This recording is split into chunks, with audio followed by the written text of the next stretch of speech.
la tine, alba mea petală,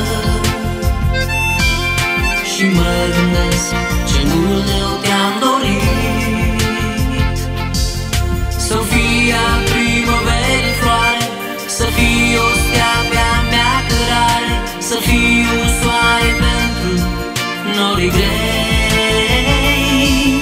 Să fii a primăverii floare, să fii o stea pe-a mea cărare, să fii un soare pentru norii grei.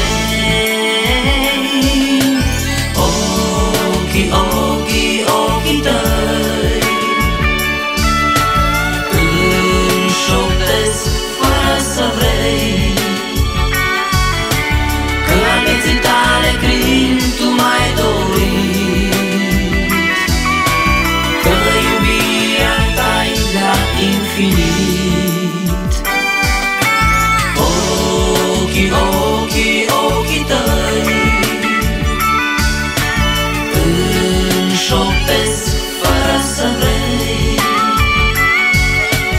că la vieții tale crin tu m-ai dorit, că iubirea ta-i la infinit.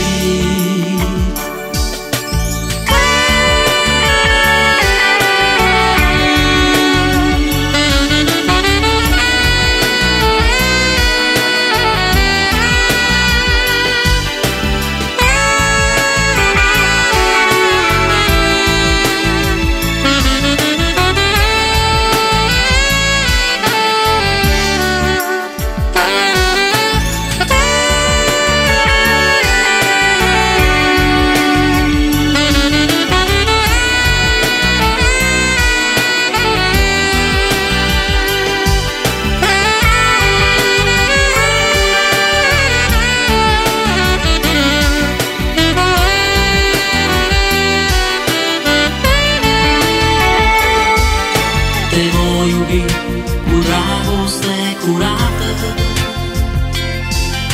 te voi păstra în inimă mereu. Să fii a primăverii floare, să-mi fii o stea pe-a mea cărare, să-mi fii un soare pentru norii grei. Să-mi fii a primăverii floare, să-mi fii o stea pe-a mea cărare, să-mi fii un soare pentru norii grei.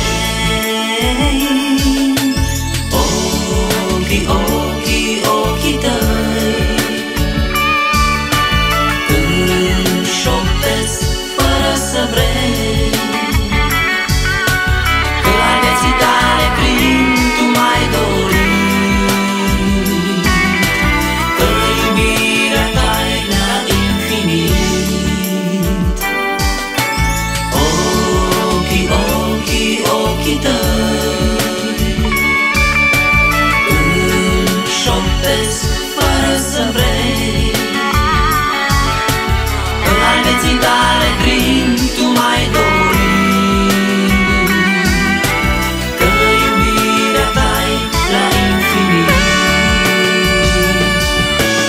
Îți mulțumesc, o Doamne bun, că Tu m-ai ascultat și visul meu de bun visat astăzi e adevărat.